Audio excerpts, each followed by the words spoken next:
America का सबसे ताकतवर नेता, जो हमेशा खुद को दुनिया का केंद्र मानता था, वह अचानक अंतर्राष्ट्रीय मंच पर अकेला पड़ गया। उसकी योजनाएं धरी की धरी रह गईं और उसकी रणनीतियां धूल में मिल गईं, क्योंकि जिस देश को वह हमेशा नजरअंदाज करने की कोशिश करता रहा, वही देश आज नई ऊंचाइयों पर पहुंचकर पूरी दुनिया का ध्यान खींच रहा था। वीडियो में आगे बढ़ने से पहले एक और बात, आप हमारे वीडियो तो देखते हो, लेकिन चैनल को सब्सक्राइब करना भूल जाते हो। आपका एक छोटा सा सब्सक्राइब हमें बहुत बड़ा हौसला देता है, ताकि हम आपके लिए और भी बेहतरीन कंटेंट ला सकें। तो अभी चैनल को सब्सक्राइब कर लीजिए। वह देश था भारत, जहां की धड़कनें मोदी के हर कदम से तेज हो रही थीं और जिसकी रफ्तार को कोई रोक नहीं पा रहा था।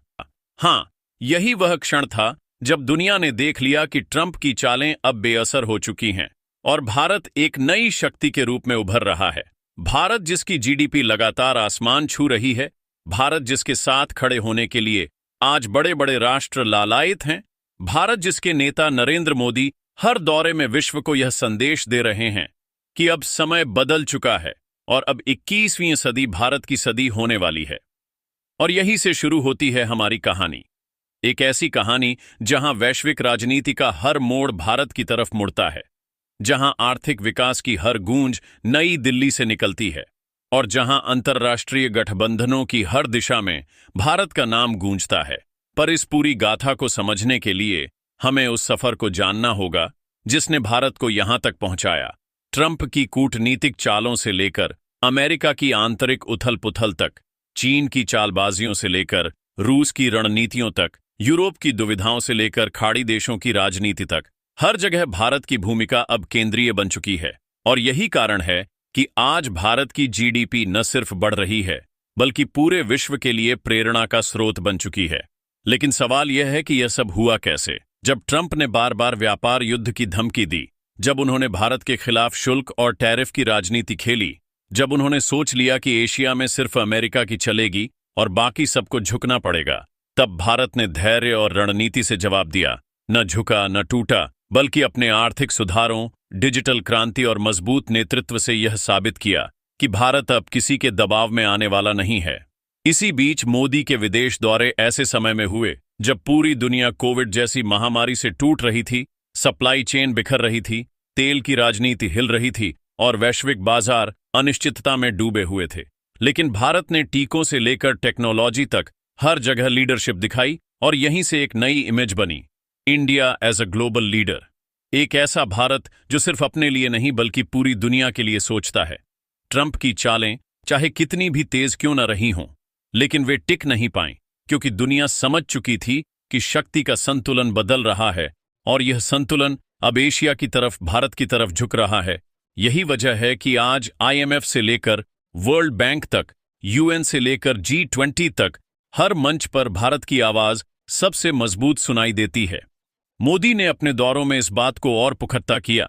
उन्होंने अमेरिका जाकर हाउडी मोदी से लेकर नमस्ते ट्रंप तक जो दृश्य दिखाए, उन्होंने रूस और चीन के बीच संतुलन बनाते हुए जो समझदारी दिखाई, उन्होंने यूरोप में जाकर ऊर्जा संकट पर जो बात रखी, उन्होंने अफ्रीका से लेकर लैटिन अमेरिका तक जो सहयोग बढ़ाया, ये सब मिलकर यह दर्शाता है कि अब भारत सिर्फ एक राष्ट्र नहीं बल्कि एक दृष्टि है, एक विजन है। और इस विजन के सामने ट्रंप की हर चाल, हर नीति, हर दांव बेअसर साबित हुई, क्योंकि जहां ट्रंप अमेरिका को अकेलेपन की तरफ ले गए, वहीं मोदी भारत को साझेदारी, सहयोग और विश्वास की तरफ ले गए। यही कारण है कि आज भारत की जीडीपी 7% से अधिक की गति से दौड़ रही है, जबकि अमेरिका, यूरोप और चीन धीमी पड़ चुके हैं। और यह भी कमाल है कि यह सब उस समय हुआ जब वैश्विक परिस्थितियां सबसे कठिन थीं, क्योंकि कठिन समय में ही असली नेतृत्व की पहचान होती है। और इस समय भारत ने यह साबित किया कि उसकी ताकत सिर्फ उसकी अर्थव्यवस्था नहीं, बल्कि उसकी संस्कृति, उसकी डेमोक्रेसी और उसका नेतृत्व भी है। यही वजह है कि आज भारत को voice of the global south कहा जा रहा है। यही वजह है कि G20 की अध्यक्षता में भारत ने पूरी दुनिया को एक मंच पर लाकर यह दिखाया कि संवाद और समाधान की शक्ति भारत के पास है। और यही वजह है कि मोदी के हर दौरे का प्रभाव अब सिर्फ कूटनीति तक सीमित नहीं रहता, बल्कि सीधे सीधे भारत की अर्थव्यवस्था, भारत के स्टार्टअप्स, भारत के युवाओं और भारत की अंतर्राष्ट्रीय छवि को मजबूत करता है। अब यह सोचने वाली बात है कि जब ट्रंप जैसे नेता अपने ही देश में आलोचना के घेरे में हों, जब उनकी चालें अमेरिका को और कमजोर कर रही हों, जब चीन अपनी आक्रामक नीतियों से दुनिया को और डरा रहा हो, तब ऐसे समय में भारत एक मजबूत, स्थिर और विश्वसनीय शक्ति के रूप में सामने आता है। तो इसमें कोई शक नहीं रह जाता कि भविष्य भारत का है। यही वह कहानी है जिसे समझना जरूरी है, और यही वह शुरुआत है जिसे देखकर हर दर्शक रुका रहेगा, सोचता रहेगा और अगला हिस्सा सुनने के लिए मजबूर होगा। अगर हम इस पूरे बदलाव को समझना चाहें तो हमें सबसे पहले भारत की आर्थिक यात्रा पर ध्यान देना होगा, क्योंकि यही वह आधार है जिस पर नई दुनिया भारत को एक मजबूत शक्ति के रूप में पहचान रही है। सोचिए, 20 साल पहले तक जब भारत को एक डेवलपिंग नेशन कहकर सिर्फ सस्ते श्रम और आउटसोर्सिंग का केंद्र समझा जाता था, तब कोई नहीं सोच सकता था कि आने वाले समय में यही भारत दुनिया की 5वीं सबसे बड़ी अर्थव्यवस्था बन जाएगा और जीडीपी के मामले में ब्रिटेन जैसे उपनिवेशवादी देशों को पीछे छोड़ देगा। लेकिन आज यह हकीकत है। भारत की जीडीपी लगातार बढ़ रही है। आईएमएफ की रिपोर्ट्स इस बात को मान रही हैं कि आने वाले कुछ वर्षों में भारत जर्मनी और जापान तक को पछाड़ सकता है और तीसरी सबसे बड़ी अर्थव्यवस्था बन सकता है। यह सिर्फ आंकड़ों की कहानी नहीं है, बल्कि इसमें करोड़ों भारतीयों की मेहनत, डिजिटल क्रांति, स्टार्टअप संस्कृति और सरकार की नीतियों का सीधा योगदान है। क्योंकि मोदी सरकार ने make in India, digital India, startup India और आत्मनिर्भर भारत जैसी योजनाओं को जिस तेजी से जमीन पर उतारा, उसने भारत की छवि को पूरी तरह बदल दिया। आज भारत दुनिया का सबसे बड़ा मोबाइल मैन्युफैक्चरिंग हब बन चुका है। दुनिया की बड़ी बड़ी टेक कंपनियां भारत में निवेश कर रही हैं। अमेरिका से लेकर जापान और यूरोप तक के निवेशक भारतीय बाजार की तरफ आकर्षित हो रहे हैं, और यही कारण है कि एफडीआई में लगातार रिकॉर्ड तोड़ बढ़ोतरी हो रही है। अब अगर हम तुलना करें तो ट्रंप की नीतियों ने अमेरिका को प्रोटेक्शनिज्म की तरफ धकेला, यानी दुनिया से कटकर सिर्फ अपने बाजार की चिंता। वहीं भारत ने ग्लोबल पार्टनरशिप का रास्ता अपनाया, यानी सबके साथ मिलकर विकास की रणनीति, और यही अंतर था जिसने पूरी दुनिया को भारत की तरफ खींच लिया। एक तरफ ट्रंप जब एशिया में चीन को रोकने की रणनीति बनाते रहे लेकिन खुद एशिया से दूरी बनाते रहे, वहीं मोदी ने एशिया से लेकर अफ्रीका और यूरोप तक लगातार यात्राएं की, दोस्ती और साझेदारी का दायरा बढ़ाया।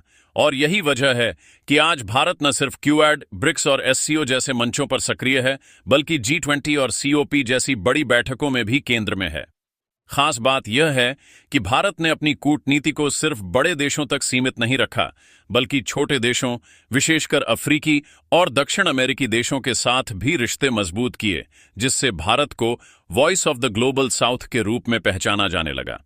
यही कारण है कि जब वैश्विक मंच पर कोई संकट आता है, चाहे वह रूस यूक्रेन युद्ध हो या ऊर्जा संकट, भारत की भूमिका अहम हो जाती है। क्योंकि भारत रूस के साथ भी संवाद रखता है, अमेरिका के साथ भी दोस्ती निभाता है और चीन जैसी चुनौतीपूर्ण शक्ति के सामने भी डटकर खड़ा रहता है।